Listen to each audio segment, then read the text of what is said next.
तो स्वागत है सभी का exams with MS YouTube channel पर। और आज की इस वीडियो में हम देखेंगे क्लास 12th नागरिक शास्त्र का बिल्कुल नया सिलेबस 2021 में। अगर आप क्लास 12th की बोर्ड परीक्षा दोगे तो उसके लिए अब हम देखते हैं दोस्तों। हम जानते हैं कि क्लास 9th से लेकर क्लास 12th तक 30% सिलेबस घटा दिया गया है सभी सब्जेक्ट्स का।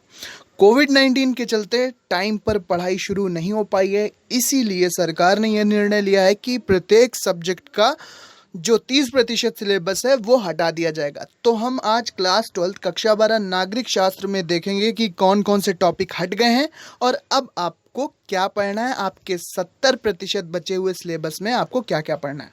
तो सबसे पहले हम वो टॉपिक देखेंगे जो कि हट गए हैं।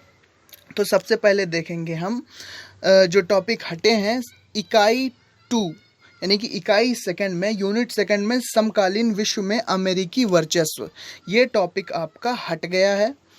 अब देखते हैं हम कि इसमें आपको क्या क्या नहीं पढ़ना है। इस टॉपिक के अंतर्गत एक ध्रुवीयतावाद का विकास, अफगानिस्तान प्रथम खाड़ी युद्ध, 9/11 पर प्रतिक्रिया, इराक आक्रमण, इसके अलावा आर्थिक एवं विचारधारा के क्षेत्र, अमेरिकी वर्चस्व एवं चुनौतियां, भारत अमेरिका संबंधों का पुनर्निर्धारण। यूनिट 3 में क्या क्या टॉपिक हट गए हैं, क्या क्या आपके कोर्स से हटा लिया गया है, तो वो हम देखेंगे।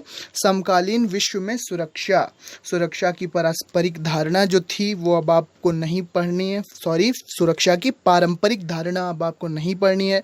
निशस्त्रीकरण पर राजनीति, गैर पारंपरिक या मानवीय सुरक्षा, इसके अलावा वैश्विक गरीबी, स्वास्थ्य एवं शिक्षा, मानवाधिकार और पारगमन, पलायन के जो मुद्दे हैं ये सब आपके सिलेबस से टॉपिक हटा दिए गए हैं। इसके बाद वैश्वीकरण अर्थात ग्लोबलाइजेशन, आर्थिक, सांस्कृतिक और राजनीतिक घोषणा पत्र, वैश्वीकरण विरोधी आंदोलन, वैश्वीकरण के कार्यक्षेत्र के रूप में भारत और इसके विरुद्ध संघर्ष, ये टॉपिक आपके हटे हैं यूनिट नंबर 4 से।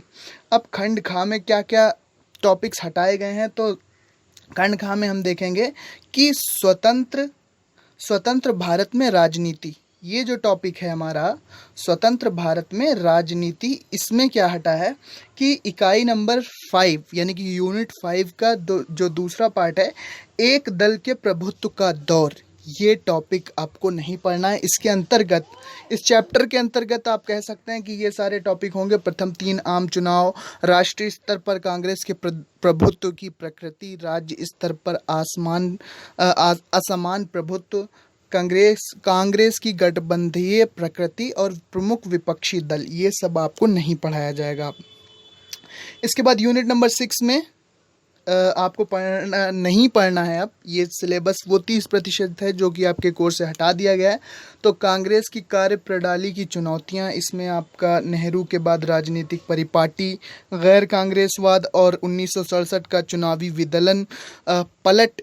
चुनावी विचलन जिसको पलट कह सकते हैं, कांग्रेस का विभाजन एवं पुनर्गठन, कांग्रेस की 1971 के चुनावों में विजय, ये सारे टॉपिक अब आपको नहीं पढ़ना है, ये आपको हटा दिए गए हैं 30% सिलेबस से, 30% सिलेबस के अंतर्गत जो कि कम किया गया है। अब हम देखते हैं कि 70% जो सिलेबस आपको पढ़ना है उसमें आपको किस पैटर्न पर तैयारी करना चाहिए। 100 नंबर का पेपर होगा, जानते हैं।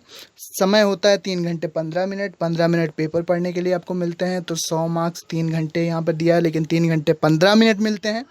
तो इकाई 1 में शीत युद्ध का दौर और 2 ध्रुवीयता का अंत, ये 14 नंबर में आपका आएगा। इसके बाद इकाई 2 में 2 चैप्टर होंगे, सत्ता के वैकल्पिक केंद्र और समकालीन दक्षिण एशिया, इससे आपके 16 नंबर के प्रश्न आएंगे। आगे देखते हैं हम कि इकाई 3 में जो फर्स्ट भाग है इसमें अंतरराष्ट्रीय संगठन, इससे 10 नंबर के प्रश्न, और इकाई 4 का जो पहला भाग है उसमें पर्यावरण और प्राकृतिक संसाधन, इससे 10 नंबर के प्रश्न आएंगे। तो योग 50 का है, सेक्शन का से या खंड का हम जिसे कह सकते हैं। अब खंड खा में देखते हैं कि क्या क्या आपसे पूछा जाएगा। जो मेन यूनिट्स हैं, इकाई 5 के फर्स्ट और थर्ड पार्ट में राष्ट्र निर्माण की चुनौतियां और नियोजित विकास राजनीति, इससे 16 नंबर के प्रश्न आएंगे। इकाई 6 के 1 और 3 भाग में भारत का विदेश संबंध और लोकतांत्रिक व्यवस्था का संकट, 18 नंबर में आपसे पूछा जाएगा। फिर इकाई 7 का जो first second and third part है, जन आंदोलनों का उदय, क्षेत्रीय आकांक्षाएं और राजनीति, भारतीय राजनीति में जो नए बदलाव हैं, ये पूरी यूनिट आपको 16 नंबर के अंतर्गत पूछी जाएगी। तो टोटल 50 अंक आपके ये बन जाते हैं सेक्शन बा से, खंड बा से। तो टोटल 100 नंबर का आपका पेपर बनेगा। अब प्रश्नों का प्रकार आप देख सकते हैं कि प्रश्नों का प्रकार बहुविकल्पीय 10 प्रश्न आएंगे, 1 अंक का प्रत्येक होगा, तो 10 अंक बहुविकल्पीय। अति लघु उत्तरीय प्रश्न 10 आएंगे, प्रत्येक प्रश्न 2 नंबर का, तो कुल अंक 20 नंबर आपको अति लघु के लिए मिलेंगे। फिर लघु उत्तरीय प्रश्न 6 आएंगे, हर एक प्रश्न 5 नंबर का होगा, तो 30 नंबर के लघु उत्तरीय प्रश्न होंगे। फिर हम देखते हैं कि दीर्घ लघु उत्तरीय प्रश्न, जो कि दीर्घ से लॉन्ग आंसर टाइप से थोड़े छोटे होते हैं, तो वो 4 होंगे, प्रत्येक प्रश्न 6 नंबर का होगा, तो 24 अंक के ये प्रश्न होंगे। फिर विस्तृत उत्तरीय या दीर्घ उत्तरीय प्रश्न 2 पूछे जाएंगे, जो प्रत्येक प्रश्न 8 नंबर का होगा, तो इसके लिए आपको 16 अंक मिल सकते हैं। तो प्रश्नों की संख्या 32 होगी, टोटल मार्क्स आपके 100 होंगे। प्रश्नों के उद्देश्यों पर बल हम जानते हैं कि ज्ञानात्मक प्रश्न जो होंगे वो 40 नंबर में पूछे जाएंगे, अर्थात 40% प्रश्न ज्ञानात्मक होंगे। उसके बाद बोधात्मक प्रश्न होंगे 40% और अनुप्रयोगात्मक प्रश्न होंगे 20%। तो ये आपके प्रश्नों का प्रकार है। फिर हम देखते हैं कि कठिनाई का स्तर क्या होगा। तो सरल होंगे 30 नंबर के जो प्रश्न पूछे जाएंगे, 30% वो सरल प्रकार के होंगे। सामान्य प्रश्न होंगे 50 नंबर में 50%, और कठिन प्रश्न पूछे जाएंगे 20%। तो 100 नंबर में आपके कठिनाई का जो स्तर है 100% अंकों में, वो यहाँ पर दिखाया गया है। अब हम देखते हैं कि सिलेबस में आपके बचा क्या क्या है। तो सिलेबस में अब हम यहाँ देखेंगे कि कक्षा 12 नागरिक शास्त्र, अब आपको 70% बचे हुए सिलेबस में क्या क्या पढ़ना है। तो इसको थोड़ा सा जूम इन करते हैं और हम देखते हैं कि अब हमें यहाँ पर क्या क्या पढ़ना है। तो सबसे पहले हम देखेंगे कि यूनिट फर्स्ट में 14 अंक जो हैं, उसमें शीत युद्ध का दौर, द्वितीय विश्व युद्ध के पश्चात 2 शक्ति गुटों का उदय, शीत युद्ध की रणभूमि, द्विध्रुवीयता की चुनौतियां, अंतर्राष्ट्रीय आर्थिक व्यवस्था और भारत और शीत युद्ध।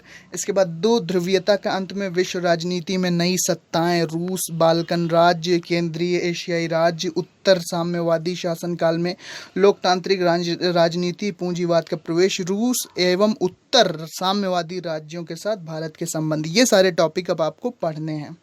इसके बाद यूनिट 2 में देखते हैं कि जो 16 नंबर की यूनिट है, आप यहाँ पर देख पा रहे होंगे 16 नंबर की यूनिट है, उसमें आपको क्या क्या पढ़ना है। तो उसमें पहला जो भाग होगा सत्ता के वैकल्पिक केंद्र, उसमें उत्तर माओ युग में चीन का आर्थिक शक्ति के रूप में उदय, यूरोपीय संघ का निर्माण एवं विस्तार। इसके बाद आसियान, चीन के साथ भारत के बदलते संबंध। इसके बाद हम देखते हैं कि समकालीन, इसी यूनिट का दूसरा पार्ट होगा समकालीन दक्षिण एशिया उत्तर शीत युद्ध युग में। तो इसमें पाकिस्तान, नेपाल का लोकतंत्रीकरण, श्रीलंका का नस्लीय प्रजातीय संघर्ष, क्षेत्र पर आर्थिक वैश्वीकरण का प्रभाव, दक्षिण एशिया में संघर्ष एवं शांति के लिए प्रयास, भारत के पड़ोसी देशों के साथ संबंध। अब देखते हैं हम अंतर्राष्ट्रीय। अब यूनिट यहाँ पे थर्ड स्टार्ट हो जाती है। यूनिट थर्ड से 10 नंबर के प्रश्न आएंगे। इसमें आपके अंतर्राष्ट्रीय संगठन पढ़ाए जाएंगे आपके। तो संयुक्त राष्ट्र संघ का पुनर्गठन एवं भविष्य, पुनर्गठित संयुक्त राष्ट्र संघ में भारत की स्थिति, नए अंतर्राष्ट्रीय कर्ताओं का उदय, नए अंतर्राष्ट्रीय आर्थिक संगठन और गैर सरकारी संगठन। ये सारे आपके पॉइंट्स होंगे जो आपको पढ़ना है अपनी तैयारी के लिए। इस यूनिट से दोस्तों 10 नंबर के प्रश्न आएंगे। अब यूनिट नंबर हम 4 देखते हैं, जो कि है 10 अंक की, और इसमें कौन कौन से टॉपिक हैं थोड़े जूम इन करते हैं। तो इसमें टॉपिक होंगे हमारे पर्यावरण और प्राकृतिक संसाधन, पर्यावरणीय आंदोलन और वैश्विक पर्यावरणीय मानकों का मूल्यांकन, संसाधनों की भू राजनीति, इसके बाद मूल निवासियों के अधिकार और वैश्विक पर्यावरणीय विचार में। अब खंड खा हम देखते हैं। खंड खा में आपको जो 50 नंबर का खंड खा है उसमें आपको क्या क्या पढ़ना है। तो सबसे पहला यूनिट 5 का जो फर्स्ट चैप्टर होगा वो होगा राष्ट्र निर्माण की चुनौतियां। इसमें आपको पढ़ने को मिलेगा कि राष्ट्र निर्माण में नेहरू का दृष्टिकोण, विभाजन की विरासत, शरणार्थियों के पुनर्वास की चुनौती, कश्मीर समस्या, राज्यों का गठन एवं पुनर्गठन, भाषा पर राजनीतिक संघर्ष, नियोजित विकास की राजनीति, ये दूसरा चैप्टर होगा यूनिट 5 में। पंचवर्षीय योजनाएं, राज्य क्षेत्र का विस्तार एवं नए आर्थिक हितों का उदय, पंचवर्षीय योजनाओं की कमियां एवं विलंब के कारण हरित क्रांति और उसके बाद के बदलाव, ये सारे टॉपिक होंगे। यूनिट 6 में हम देखते हैं कि यूनिट 6 में हमें 18 नंबर के प्रश्न पूछे जाने हैं। तो इसमें क्या क्या आपको पढ़ना होगा, तो आपको भारत का विदेश संबंध आपको पढ़ना होगा। नेहरू की विदेश नीति क्या थी, भारत चीन युद्ध 1962 का क्या था, उसके सारे पॉइंट्स, भारत पाक युद्ध 1965 और 71, भारत का परमाणु कार्यक्रम, विश्व राजनीति में बदलते संबंध। फिर आपको पढ़ाया जाएगा इसी यूनिट 6 के अंतर्गत, जिससे आपके 18 अंक के प्रश्न आएंगे, बहुत ही इंपॉर्टेंट यूनिट है, लोकतांत्रिक व्यवस्था के संकट, गुजरात का नवनिर्माण आंदोलन एवं बिहार का आंदोलन, न्यायपालिका से संघर्ष, आपातकाल प्रकरण, संवैधानिक एवं संविधानेतर आयाम, आपातकाल का विरोध, 1977 के चुनाव और जनता पार्टी का उदय। अब देखते हैं कि यूनिट नंबर 7 से, जो कि 16 नंबर की यूनिट है, उसमें कौन कौन से टॉपिक होंगे। तो उसमें 3 पार्ट हैं इस यूनिट के। पहला पार्ट है जन आंदोलनों का उदय, भारत के लोकप्रिय आंदोलन, किसान आंदोलन हो चाहे महिला आंदोलन हो, पर्यावरण और विकास प्रभावित जन आंदोलन।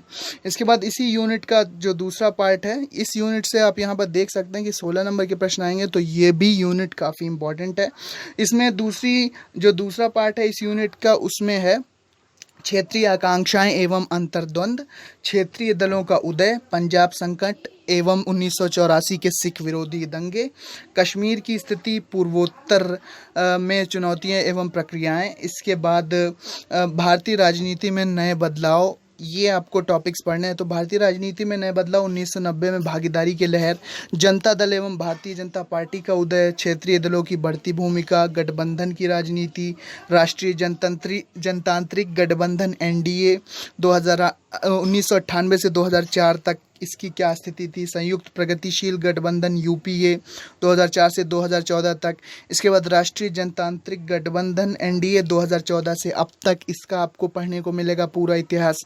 मंडल आयोग की रिपोर्ट लागू करना, सांप्रदायिकता क्या है, धर्मनिरपेक्षता क्या है और लोकतंत्र क्या है। तो इतने सारे टॉपिक हमें पढ़ने हैं और ये था पूरा नागरिक शास्त्र का सिलेबस। थोड़ा जल्दी बताया है तो हो सकता है आपको फास्ट लगा हो, लेकिन आप इसको डाउनलोड भी कर सकते हैं upmsp.edu.in से।